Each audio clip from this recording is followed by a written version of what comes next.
নমস্কার। আজকে আপনারা প্রত্যেকে দেখেছেন যে সারাদিন ব্যাপী ছাত্র সমাজের বেগ ধরে এই ভারতীয় জনতা পার্টি এবং তাদের কিছু পলিটিক্যাল ফ্রিঞ্জ এলিমেন্ট, তাদের কিছু শাখা সংগঠন, তারা শান্ত বাংলাকে অশান্ত করার চেষ্টা করেছে। And they have try to cause severe breach in law and order of the state. আমি এইটুকু নিশ্চিত যে আজকের এই আন্দোলনে বিজেপির ছোট থেকে বড় নেতা সবাই ছিল, শুধুমাত্র ছাত্ররা ছিল না। And they have continuously tried to instigate and provoke the police administration.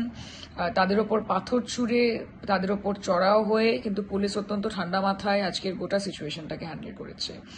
আগামীকাল এই বিজেপি তারা they are not satisfied with today, এবং তারা আবার একটা বন্ধ ডেকেছে। দেখুন, যে কোনো আন্দোলনের একটা গরিমা হয়। আজকে মমতা বন্দ্যোপাধ্যায় নিজে আন্দোলন থেকে উঠে এসেছেন।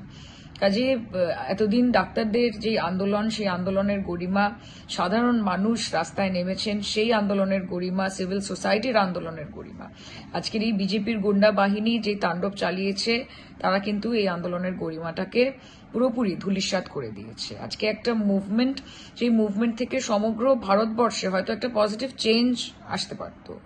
আমি হোপফুল যে আগামী দিনে সেই চেঞ্জ আসবেও।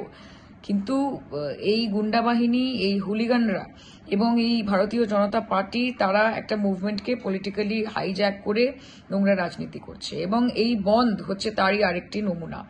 আমি আমার লোকসভা, যাদবপুর লোকসভা কেন্দ্রের সকল মানুষ তথা পশ্চিমবঙ্গের সকল মানুষকে এটা অনুরোধ করব যে আগামী দিন অফিসিয়ালি সবকিছু খোলা থাকবে, স্কুল, কলেজ, বাজার, দোকান, যানবাহন, সবকিছু। আপনারা একটি স্বাভাবিক দিনের মতোই আগামী কালটা কাটাবেন।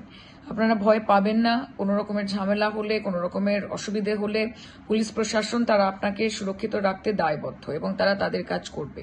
কিন্তু আপনারা কিন্তু বিজেপির এই ফাঁদে, এই প্ররোচনায় আপনারা পা দেবেন না। এরা বাংলাকে বিকৃতভাবে সমগ্র ভারতবর্ষের কাছে দেখাতে চাইছে। এটা একটা অত্যন্ত কঠিন সময়, আমাদেরকে ঐক্যবদ্ধভাবে লড়াই করতে হবে। এবং আমি আপনাদেরকে এটুকু আশ্বাস দিতে চাই যে আমরাও বিচার চাই, একজন মেয়ে হিসেবে বিচার চাই, একজন সাংসদ হিসেবে বিচার চাই, একজন রাজ্যবাসী হিসেবে বিচার চাই। এবং আমি আপনাদেরকে এটুকু বলতে চাই যে সেই বিচারটা শুধুমাত্র বাংলার জন্য নয়, সেটা গোটা ভারতবর্ষের জন্য। আমরা নির্ভয়ারও বিচার চাই, আমরা অভয়ারও বিচার চাই, আমরা মণিপুরের বিচার চাই, আমরা বদলাপুরেরও বিচার চাই। আমরা উন্নাও, হাথরাস থেকে শুরু করে আজকে হরিয়ানা, মধ্যপ্রদেশ, আসাম, এরকম রাজ্যে যে একের পর এক মহিলাদের ওপর অত্যাচারের ঘটনা ঘটে চলেছে, তার বিচার চাই। এবং আমি আপনাদেরকে এটুকুই অনুরোধ করতে চাই যে আমাদেরকে ঐক্যবদ্ধভাবে এই লড়াইটা লড়তে হবে। তাই আগামীকাল জনজীবন স্বাভাবিক রাখবেন, স্বাভাবিকভাবে নিজের কাজ করবেন, স্কুল যাবেন, কলেজ যাবেন, চাকরি ক্ষেত্রে যাবেন, আমরা আপনাদের সঙ্গে আছি।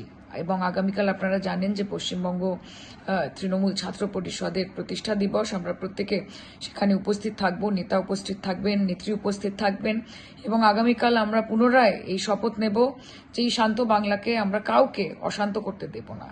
আমরা হাজারবার পশ্চিমবঙ্গের মামাটি মানুষের কাছে মাথা নত করব, কিন্তু এই বিজেপির কাছে আমরা মাথা নত করব না। দুবেলা মরার আগে মরবো না ভাই, মরবো না।